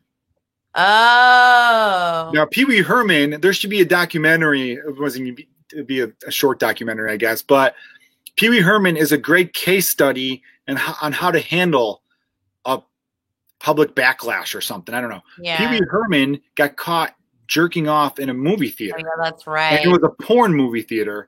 And a lot of people do that there. It's that's like fair. I mean, that's one of those things. But at the time, this was like the early 90s when people were a little more prude than they are now. Actually, I feel like they're more prude now that I think about it. Well, I mean, I'm like a porn theater. Where do they still have that? Like, I don't know. They used to have those like in New York and like those like peep show type things, whatever the fuck they'd call them. You'd watch snuff films, I think they call them. I don't know. No, and snuff? What's that? Did you just say snuff? Yeah, what's snuff? What is that? No, snuff is like... What is snuff? Oh my god! I thought snuff was like another word for porn. No, snuff is porn where someone dies. Oh, Jesus Christ! Yeah. Why did I not know that until now? I don't know, but like, I never look at snuff porn. It is porn where like literally somebody dies. Yeah, fucking one of the comments, murder porn. Jesus Lord, I didn't know that. I've always heard snuff like as You ever have certain things where you just use context clues? Yeah, for And so sure. I just like, oh yeah, we got together and watched snuff films, like and like some like bachelor party type movie bullshit '80s thing, and I'm like, oh, Right. that must just be another word for porn. It sounds nice. Snuff doesn't sound It bad. doesn't sound that Murder bad. porn sounds horrific, but snuff is a fun. It makes me think of Snuffleupagus from Sesame Street, Okay. and he's just a nice big Greek elephant who hangs out with Big Bird. He's not out here trying to fuck a dead person. No, good lord. Ugh. Anyway, all right. Well, I gotta fucking do some more. I can't just stop. Joe, stop just saying things. I My mean, no, God. I'm glad. I mean, that was very funny. I look. I really had no idea. I thought snuff was just another word for porn. Like I snuff porn mean, was just like porn, just a type of like porn. don't look it up after. It sounds like porn where the women all have big bushes. Okay, fair. But like poetically onomatopoeia, like sounds like Yeah. that would mean If I hear snuff porn, I'm thinking a woman with a lot of bush that the guy's like snuff through. Yeah, man. Dude, Snuff is like a pretty. That'll get Sesame Street canceled. Yeah, good call. That's like I mean, snuff is like a pretty like vague word. So it's like it's not like obvious. yeah. Okay. Well, he wasn't doing that. He was just watching run of the mill jerk off porn. Pee Wee Herman was, and then though, but people. This is why I'm saying it should be a case in how to handle a thing like this. The MTV Movie Awards or Music Video Awards was like a few weeks after that. And all around America, people were making jokes about Pee Wee Herman jerking off in a movie theater. He goes out to present an award. And the first thing out of his mouth was, so, hear any good jokes lately? The crowd went and laughed their ass off. They loved it. Yeah. Another good way to handle something is with David Letterman. He was cheating on his wife with like one of his coworkers, I think. And he just straight up admitted it. And so then it wasn't a thing. People were like, oh, he admits it. Okay, we can't. If he would have came out denying it, people would have really tried to dig in. I think it's like at the bottom line, like all of this comes down to what behavior tells people that we think is okay.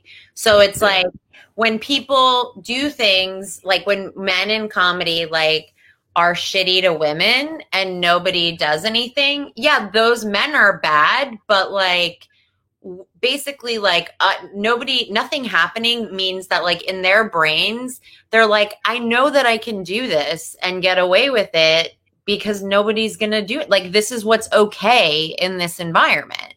Yeah. So I think it's the same kind of thing. It's like like if your apology or like if your response has to do with like being like a little baby, then like being a poopy brat about it, then like fuck you. I don't have time. You have a publicist. What are you doing? Yeah, it's weird that why don't you just You have a fucking publicist. Like talk to your publicist before you post some wild ass shit. Anyway. It is interesting because these people who are famous, they can't some people become famous in a thing because they're really good at that thing. Right. And then other people become famous because they were just determined to become famous. They had a lot of help along the way. Right. And they were like, how do I become famous? Well, I think we know his dad is famous, by the way. Yeah, I know his dad. I met his dad actually. His dad was a nice guy. I think Bill, I believe his name is. I'm not sure. Yeah, after one of I was at the Laugh Factory. I think he was closing out the 10 o'clock. I was opening the midnight, so it was like crossover, those shows rolled into each other. And I will say this, though, when everyone was like, oh, I'm not surprised Crystal Day would hit on younger girls, I was like, I am, because it's usually the ones who don't look like the thing that do it. Most of the guys I've found are sexual creeps are the ones who are like, I'm a male feminist. Absolutely. Those dudes are always fucking the ones that turn out to be creeps because they use the I'm a male feminist to try to get ass. Oh my God. I can think of like 4 guys off the top of my head. But like, no, you're right. He just like didn't hide it though. Like he didn't like I mean, he played a fucking creep in those TV shows and stuff like that. Yeah. Like he didn't hide it at all. When you're also as bold as to like go after young girls using your actual accounts. Yeah. That feels like brazen.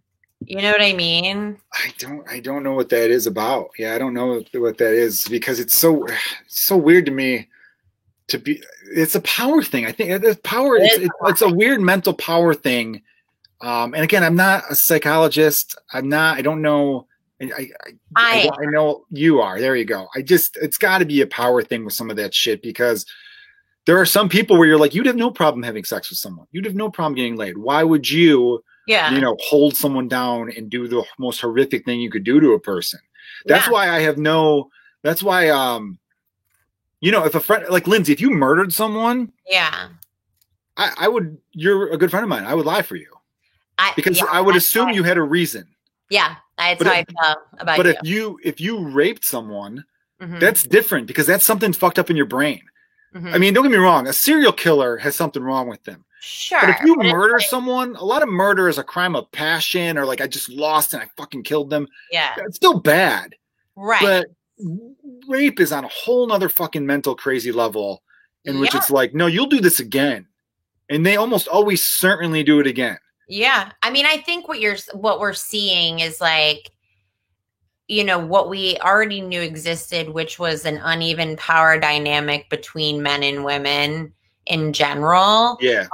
I just don't think that like maybe we realized how ingrained in our everyday life it still was, because people keep being like, why are like all these men are raping women? What's happening? And it's like, well, this is like what we teach in our system of like what, like, these are like the subconscious messages we send people. Like, we tell men that they're the powerful ones and we tell women that they're not, and like feed different messages that then come together. And it's like, well, I don't know how that happened. It's like, I do. And usually, you are a psychologist. And it's usually so like dudes are told they're the powerful ones, but the ones who are doing the raping aren't powerful. Because if you were powerful, you wouldn't do that shit. That's, you know what I mean? Though, is they don't feel the power. So that's where like the term, and this is the fault of the left in general, being so god awful at naming shit. Oh my God! Don't you agree? Like, they're so terrible at naming things. The left is a problem. Yeah. Well, the phrase toxic masculinity makes we forget that like the average, you have to talk to the average person. Yeah. Like, the right wing in America is so good at selling their message to the average person. They really are. And like, like the far left, which I'm not a fan of the far left in a lot of ways. I consider myself left, center left, really. Like, and a lot of people be like, you're a centrist? I don't give a fuck. Whatever, dude. I'm for reasonability. And I know that there's unreasonable people like pushing shit. Obviously, I think more so on the far right, where it gets into like, fucking white supremacy, and you thinking the people who are white supremacists, look at them. They're like fucking 400 pounds. They're the ugliest fucking people you've ever seen in your life. They couldn't run a lap without throwing up. They think they're a superior race. They're crazy fucking people, right? Mm-hmm. And anyway, so that was just a side note. Here's where I think the word toxic masculinity is a bad thing to call it, because it makes the average guy think, oh, it's bad to be a man? Yeah. It's toxic to be a man? But it's not bad to be a man. It's bad to be a man who thinks that they're supposed to be pushing people around, that thinks they're supposed to be, or that thinks that if they're not fucking manly, that they're weak. Yeah. So then they overcompensate that. You know what I mean? They might, like, for whatever reason, that's why people have been saying like, oh, that's like little dick energy. I've been hearing a lot now. Listen, there are people who have small dicks that are great human beings. Right. Okay. But there are a lot of people who have small dicks who are pieces of shit, and it's usually because of the small dick. If you're listening and you have a small dick, we're not saying that you're all bad people. You're not. Okay. But obviously there's some of you out there who just can't get over it. I love that face, that you can't get over it, so that you take it out on other people instead of just using how to get good with your tongue, you fucking moron. Exactly. But so that's why I just think it is toxic, of course. But I think if you named it something else, you'd get more people onto your side to be like, oh yeah, I don't want to be that guy. Yeah. Like, when I hear people, and again, it's this whole world of social media and sound bites. And, I remember hearing one person being like, oh, you want to get rid of bullying? Fuck that shit, dude. People need to toughen up. And I'm like, when people say no more bullying, we're saying don't be an asshole. You think people should be more of an asshole? I'm not saying that doesn't mean you can't bust your friend's chops. When I hang out with Lindsay, I make fun of her all the time. We're friends. We know it's coming from a good place. Yeah. We're not getting rid of busting chops, but we're getting rid of making fun of someone who's not in your fucking friends group. Yeah. That's what bullying is. You take someone you barely know and you're an asshole to them. Or, I mean, women do it internally, but it's like anybody that's like, let's give everyone a big dick. I agree. That would solve a lot of problems too. Good call, man. Let's just spend money on that. No, like, I think that, oh, I forgot what I was going to say. I'm sorry. That was too good a fucking. No, you're fine. I'll remember it and I'll interrupt whatever we're doing. All right. Well, let's start the Pop-Tart tournament because I didn't want to keep you on the podcast this long, but where I'm having fun talking to you. I miss you. So it's good to hear your voice. I miss you. It doesn't feel like a podcast. It doesn't. It feels like we're just catching up. I'm getting out the picture I have of the bracket, everybody. So I advertised on. I made a post on my YouTube channel saying, "Hey, I'm talking to my good friend Lindsay Adams, who's a hilarious comedian, and she's started a thing called It's a Fucking Pop-Tart Tournament." And basically, it's which is the best flavor of Pop-Tart. And you made a bracket. I'm going to name off the bracket here. Yeah. You did it in a very strange way, I might add. Because I've never made or read a bracket in my life. And I know people are upset, but Nick had to walk me through it. Okay, well, let me tell you where this isn't mansplaining, by the way. I saw that comment you made to someone else. I'm welcoming it. All right. The exception. All right. Okay. Here's where it's funny. Normally, what you do is you have all the seeds, right? Mm-hmm. So you number them. And then when you make the brackets, the 1 seed faces the lowest seed. Because the 1 seed is so good, it earned it. Like in college basketball, the 1 seed is usually they were undefeated during the regular season. They went 30-1, and they're so good, they're the 1. And the team that's the worst, that barely got in, they don't get an easy road. So if you have 16 versus 15, that's like too bad. It's an easy way to advance. The 1 can't face the 2 because that's like a punishment. So you have the 1 versus the 4. So let me just read the seeding off. I got a zigzag here. I thought I was just rating them.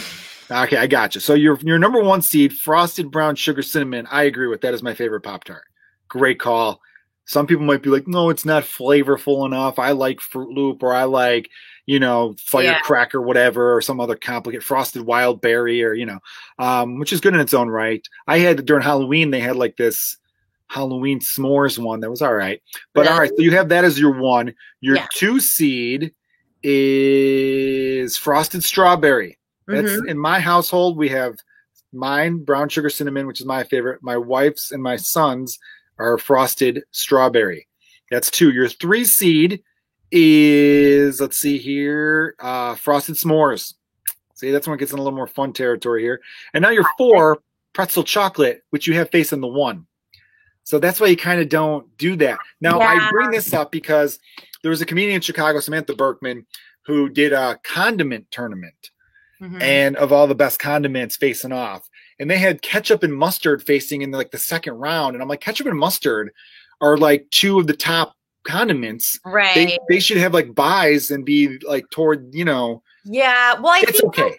No. I mean, I think the thought process was like, the way I paired them was like to eliminate the most similar ones. Oh, okay. That was my thought process. Was that like, makes sense. Okay, so let's pair the most similar ones. So it's like unfrosted strawberry, frosted strawberry. Which is the better strawberry? Like, which is the better pie flavor, cherry or apple? Like, which is the better? So like that was how I had done it. And then when I was making like the bracket or whatever, Nick was like, "Oh, you number. This would be fun because you can number." Like what your favorites are. And then he tried to explain what you just explained. And I was like, okay, so I just number them based on who I want. And he was like, sure. And then I put it out there and now I understand what you're saying. Cool. Can you see this? Am I sharing it on the screen, everyone? Yeah. I can see it. All right, cool. So now everyone can see what we're talking about there. Yes. This is how I deal with emotional meltdowns. It's very funny as the caption there. So, all right. Well, right away, I'm going to skip that one. Let's break it down here. Okay. 16 is Strawberry Milkshake versus Fruit Loop. That's the 16 versus an 8. Without thinking, who do you want to advance? Fruit Loop. Or could you not say? Do you not want to say Fruit Loop? Okay, because I know you're doing it live tomorrow, right? Yeah, I'm going to do it live. Everybody's like voted, but I'm going to veto the final. I mean, like I'll be swayed, but. Okay. unfrosted strawberry versus frosted strawberry. I feel like this is the Harlem Globetrotters versus the Washington Generals. Okay, but here's the thing. Who the fuck chooses unfrosted strawberry? Frosted strawberry to Cancel me that person. is very sweet. So I've never had unfrosted strawberry, but like in my mind, I'm like, maybe unfrosted strawberry is for like when you're not feeling so sweet. I don't know. I don't know. I just feel like they cost the same. You get frosted. This next one, frosted cherry versus Simply Orchard apple cinnamon. Now, some people might say, "Ooh, I know frosted cherry is popular." I'm number one picking Orchard apple cinnamon, and I don't buy that one. Really? But frosted cherry has caused issues in my marriage because I'm in charge of grocery shopping oftentimes, right? And when you're in a hurry, you might not look at the box closely enough. Frosted cherry looks like frosted strawberry. The number of times I've accidentally bought frosted cherry instead of frosted strawberry, and it's been a fucking thing more than I'm proud of. It's happened. Really? Wait, yes. But I've never had frosted cherry. Is it that different? Look, cherries are like, okay, I'll have a cherry if I'm, we as comedians, we do shows at bars, and comedy clubs are basically bars. If I'm a little hungry, I'll open up the thing by the bartender and just eat a cherry. Yeah. They're fine for that. But they're one of those things where it's like, I'll have two. If I had a third, I'd feel ill. Sure. They're okay in a Manhattan, right? Or an old fashioned. They're just not, it's not that good of fruit. And I don't like it in a pie. And that's just my own thing. Maybe I'm a little weird and you guys are like, no, fuck that, dude. Cherry's the shit. I think it tastes like shit. I mean, I think cherry can be good, but I think it rarely is. I like certain cherries, but... And you're a baker, so you know what I'm saying. Yeah, no, I mean, the classic cherry pie filling is so bad and it doesn't taste good, but I do like cherries, kind of. So my thing is like with the apple cinnamon, I've never had either of these, to be clear. So with the apple cinnamon, when you want like an apple pie type thing, you want like filling in it. Yes. Right? So my fear is that this is going to have such little filling that it's just going to be disappointing. Like I don't want like a flat fucking apple turnover. No, I hear you on that, but I think mentally when you bite into a Pop-Tart, you're not going to be overwhelmed with filling. It's not going to leak out like with those apple pie things that Hostess makes that comes in a box. Those are really good.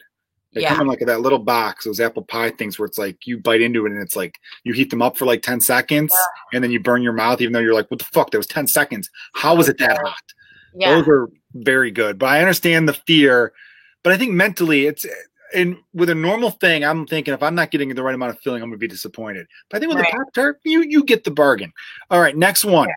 Frosted blueberry versus frosted wild berry.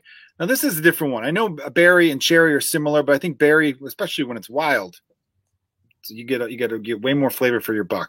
But I'm going with frosted blueberry. Blueberry is something that's grown on me because I think it's a good for breakfast type thing, and I think Pop-Tarts for breakfast. Blueberry muffin, solid. Blueberries. I used to hate oatmeal. But I know it's really good. Like oatmeal is really, really good for you, everybody. Sure. But it doesn't have much taste. You can throw some brown sugar. That's nice. Throw some blueberries in there and really get the blueberries in with the bite. And you get a little something, something. I mean, I see what you're saying, and I agree if you're going in a breakfast direction. I feel like Pop-Tarts are like more of a fun treat for me. So like I like to snack on them. So in that scenario, I'm just like, I don't know why I'm fucking eating this blueberry Pop-Tart. Like and also blueberries in general, because I've cooked with blueberries a lot. Like I've baked with them and they surprisingly don't really have any flavor. Like they're pretty mild. It depends on how you cook them though. So like in muffins and like in oatmeal, like you were saying, it works. But if you like make a blueberry pie, for example, you lose a ton of flavor and it's really weird. There you go. Blueberry lemon scone. Thank you. The lemon brings out the tartness. True. Blueberries, I think, have some flavor, but I think with blueberries don't have an aftertaste per se. And I think that's where it's like when you bite into it, you get that little bit and then it kind of goes away quickly. Yeah, for sure. But I also have never had frosted wildberry and it looks crazy because it's got like the zigzags. So I'm kind of feeling like that's going to be it, but we'll see. I have not either, so that's a good point. Now we're going to go on to the other side of the bracket. Frosted chocolate fudge versus frosted s'mores. I'm going frosted s'mores because I feel like you get more cream. I don't like fudge. I like fudge brownies, but I don't like fudge thinned out. I mean, it's still good. I'll still eat it, but if I'm going against s'mores, I want s'mores because I think the way that just compacts nicely. I've had the frosted s'mores Pop-Tart. I'm into it. Have you had the frosted fudge? I have not. The frosted chocolate fudge, I don't think I've had. No. Nick has had to replace the boxes that I bought twice because he ate all of them. But real quick, it's an empty box. You're just using it as a prop at that point. No. But it's like I bought these Pop-Tarts to do this thing, and it's been like a couple weeks. And over that time, Nick has gotten into the fudge and eaten all of them. And then he had to replace the box. That's what I'm saying. So like he really liked it. And it makes me feel like it could be good. It smells good. But somebody was telling me with the frosted s'mores, have you done this where when you toast it and you break it open, the marshmallow stretches a little bit? I have not. And I'd like to try that next time, though, because that sounds fun. I'm going to try that. That leads me to my next question, or the question I should have asked at the beginning of all this. Do you eat your Pop-Tarts raw or toasted? Listen, I get impatient, and so I will try to go in raw, but you have to toast them. That's just how they're supposed to be done. True, but I do both. It depends on what I'm feeling. Depends what I'm feeling. Sometimes if I'm just like, fuck it, I'll eat. And by the way, I do snack on Pop-Tarts too. One of my favorite things to do is, during quarantine, I've been playing video games again. Right. And I have that NES Classic. So I'm playing like Dr. Mario and like Tecmo Bowl. I go like old school with it. Yeah. And I have Mario Kart on Nintendo 64. The latest thing I have is Xbox, but I just use it as a DVD player, the Xbox 360, I think. I'm not a big gamer. Anyway, Pop-Tarts are perfect. I'll have Pop-Tarts and like in a can of Coke, and it's good because you could hit pause, take a bite, or you could even take a bite while still playing. And it's perfect snacking food in that regard. Or chips, I feel like you're getting crumbs everywhere. So what I do is I have a little plate on my armrest of the couch with the Pop-Tarts right there, and then you go to town with them. Now I do like them toasted, but I could go either one. With brown sugar, you could do either. With any other one, you need to toast it more. I think that's specific. All right, this one's interesting because I have had the frosted hot fudge sundae once, and it was very good. Now I've not had. Yes, I have had it. I liked it. I didn't love it, but I liked it. Frosted cookies and cream, I have not had. So the white, anything with like white filling makes me think it's going to be too sweet. So I'm always. I thought you were going to be like, come. No. Well, I mean, sure, but I also like it puts me off. Like I don't like, I'm like, I feel like this is going to be too sweet. I don't know how I feel about this. And so when like you look at the cookies and cream, I'm like, ew, it's just like, why do I want that? But I love Oreos, so I don't know. Frosted hot fudge sundae, I don't even really know what that flavor would taste like. Yeah, I don't know. I mean, I don't remember. I had it. And I remember thinking, this is cool. But I think the first time I had it, you don't go full toaster on that one. Yeah. You just want to warm it up a little bit. Okay. Interesting. Yeah. By the way, we got people, we got one question right here from our guy. He's saying, I had no idea they had all these flavors. Well, some of these I didn't know existed either. These are just the flavors that I could find at Ralph's and in the area. So like, it's like there's more out there for sure. Dude, I didn't know they had frosted chocolate cupcake. And then I knew they had confetti something. It was called confetti cupcake. There's that round. That's 10 versus 15 seeds. So you didn't think very highly of those ones. And then here's the final frosted brown sugar, which is the one versus pretzel chocolate. Look, I don't like pretzel. I like pretzels, but chocolate pretzels are so overrated to me personally. Interesting. I like chocolate. I like pretzels. I don't like them together. There's certain things that I'm just separate. Like, here's something for you. if someone said, "Hey, we got a bowl full of grapes and a bowl full of raspberries. What do you want to eat?" I'm like, "I'll take the bowl full of grapes. I like grapes better." Right. But if someone's saying, "Hey, I'm making peanut butter and jelly. Do you want raspberry or grape?" I'm like, "I want raspberry." I think raspberry preserves is better for peanut butter and jelly than grape. It just spreads better. I don't know why. There's certain things like that. I don't like tomatoes. Love ketchup. I like tomato sauce. Clearly, I like pizza. But if someone's like, if you put diced tomatoes in something, I'm gonna fucking slap you. Not physically. Because come on, guys, you gotta. No, that's interesting. Yeah, I mean, I gotta say, I've had the pretzel chocolate and it's so good. And I've had the brown sugar cinnamon, obviously, and it's so good too. I just think they're both so good in different ways. Yeah. But pretzel chocolate, so this is what I found I did like a preliminary round to like get a couple, because I couldn't decide between like 4. And it was pretzel chocolate versus chocolate chip, and frosted brown sugar cinnamon against pretzel brown sugar cinnamon. And I'll say the thing that, like, when you had the two cinnamons next to each other, the pretzel kind has less filling.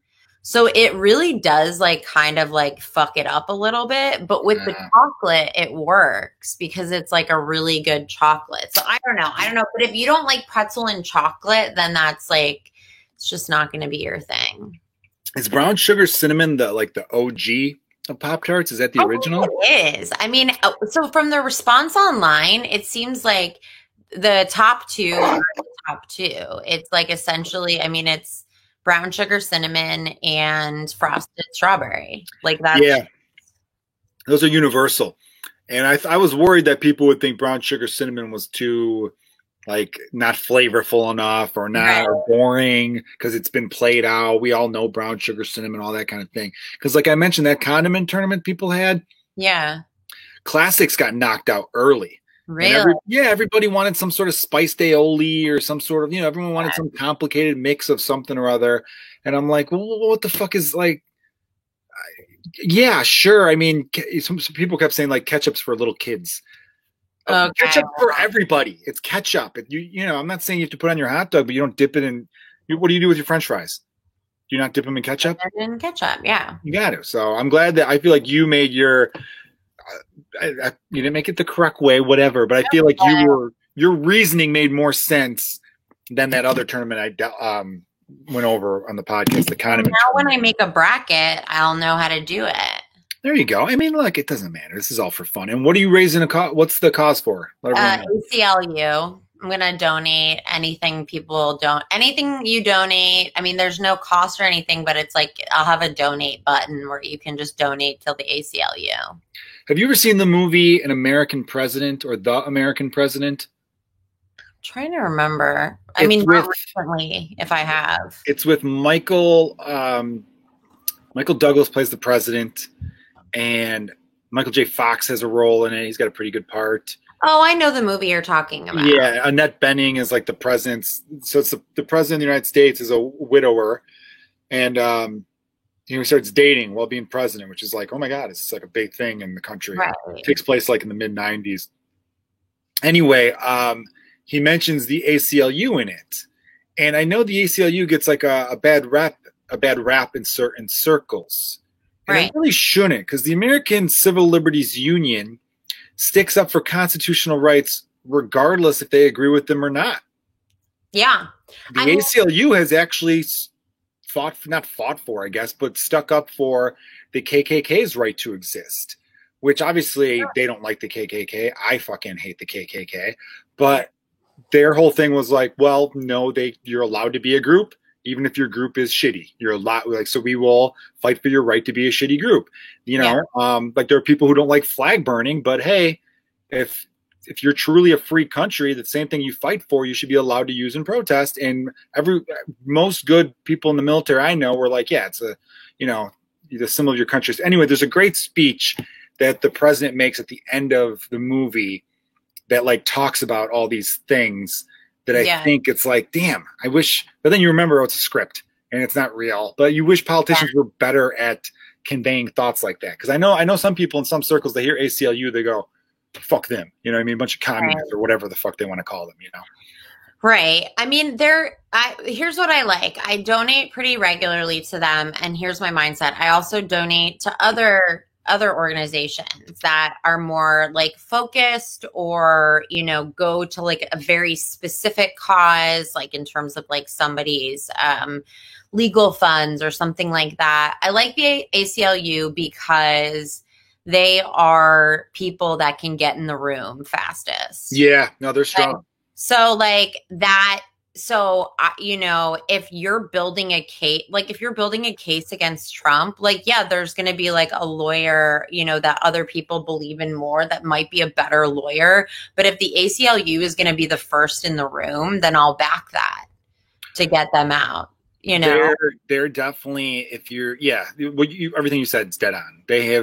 They're huge. I mean, they've got a big support system and everything like that. And when it comes to like true legal battles, that fucking matters. That 100% matters. I mean, the United States government versus tobacco has always been the most one-sided thing, because congressmen are paid off by tobacco, so they'll never fund it. You know, so it's always like for every one lawyer the U.S. government has, they have like literally it was something like 200 tobacco lawyers versus one like U.S. attorney. It was like not even fucking. It was the most lopsided. Like again, like I made the Harlem Globetrotters versus Washington Generals reference because it's 100-0. It's not going to score on that shit. No, Lindsay, this has been a lot of fun talking with you. I'm glad we kind of talked about other stuff though, because it's weird doing a podcast that I want to be mostly fun. During this time, and I want to keep it fun, but at the same time, it's like, hey, you got to talk about some shit. You got to. We're complex people, all of us. Hell yeah! I mean, and plus, we're comedians. It'd be weird not to talk about what's going on in the comedian world. Yeah, for sure. Long story short, you know, comedians out there, if you're a bad dude, you're fucking someone's gonna tell on you. If you're a bad dude, your best joke can't save you. You fucking wiener. Yeah, don't be better. Like, you know. I think then, I know that a lot of people are like, well, you can't fucking bust balls. You can't have some fun at the workplace. Not until I think once shit truly gets to an equal place, and I don't know when that's going to be or what that even looks like, then you could start making some jokes again. Yeah, let the then you could. Because then I think it's from a real spot. Like my buddy Ron was saying, like, yeah, men get mistreated too. Sure. But we're so much like in a better place that it's not really, let's take care of the main shit and then we could get it to everyone in a sense, I guess. I don't know. Smarter people need to fucking illustrate that point better. But dude, like I think about, I want to make a joke so badly about where I'm like, come on guys, we Black lives do matter and we need to get to a point where there's justice, because I have a black friend with terrible breath and I feel guilty to tell him he's got bad breath. Until there's equality, I feel like I'm being a bad fucking ally by being like, dude, your breath's awful. I mean, you know, like, or maybe a good white person would tell them when they have bad breath. Yeah, I mean, that's honestly a fucking hard call, but I think overall the solution, like you said, is Black Lives Matter. Yeah, we got to get to a place of real equality, and then we could start having fun again in a way that everyone wants to. Because I know a lot of people will say shit like, what the fuck? Everyone's so goddamn sensitive about some shit. And some stuff I think people forget that some companies are doing this shit to get out in front of it. I don't think Eskimos Alaskan natives, I don't think they were petitioning that company to no longer call them Eskimo pies. I don't think they truly even give a shit from what I've read. That company was like, you know what? Someone might say something. Let's call it something else quickly. Exactly. I have a lot of black friends who were tweeting, I don't give a fuck about Aunt Jemima. Okay? Could we fucking just get, like, could we have police not target us? Let's focus on that. I can give a shit about syrup. It's a distraction. And then on the flip side of that, I've got fucking white idiot friends of mine. And yes, if you're listening, I'm calling you specifically a fucking idiot. You don't even buy that syrup. I know people who are pissed off that Aunt Jemima won't be called Aunt Jemima anymore. And it's like, motherfucker, you buy Target brand syrup. Why do you give a shit that a company that you don't even support is changing its name? I think, you know why, dude? I know I was trying to wrap up the podcast, but then I'm reminded everyone hates change because it reminds us we're going to fucking die. Yeah. You know? That is a good way to end it, though. That is a good way to end the podcast. We're all going to die. Keep listening to my podcast. Yeah. Everyone follow Lindsay, though. She's got a great Twitch channel called Bake Stuff with Lindsay, right? It's just what's called. Yes, it is. I got a Patreon, everyone, that's got about... Go support Joe's Patreon. Got hours of bonus material on there. I've got a few more things I got to put on, so I've been a little late to... I'm having a problem with Patreon. I mean, this is for people who listen who are Patreon subscribers. If you're wondering why there hasn't been any posts the last couple of weeks, episode 100 of the podcast was a 3.5 hour like shit show, and it's too big a file to upload on a Patreon. So I think now I have to cut it in half or do something like that. Right. There's a couple sloppy parts of it that I'm like, maybe I should delete this. Although it's on Patreon. If one of my Patreon friends wants to give me shit, I think I talk shit about a comedian on there. I don't like talk shit, but I'm like, I like them. I think their comedy sucks. I did one of those, and I'm just like, fucking, I don't give a fuck. That stuff doesn't bother me. You can't get canceled for that. There are people whose comedy sucks, and you could say that. It's okay. You know? You're allowed to have an opinion about their comedy. Fuck yeah. That doesn't mean I think they're bad people. Exactly. But I just don't want people. Oh, there's your cat. Lift your cat up, like Lion King style. Hi. What's your cat's name again? Sugar Bear. Sugar Bear. She crawled in my lap. The Sugar Bear. All right, everyone. Thanks so much for checking out the Joe Kilgallen podcast. Subscribe to the YouTube. You guys are great. Bake Stuff with Lindsay on Twitch and on Instagram. Just search Bake Stuff with Lindsay. You guys are awesome. Yay. Thank you.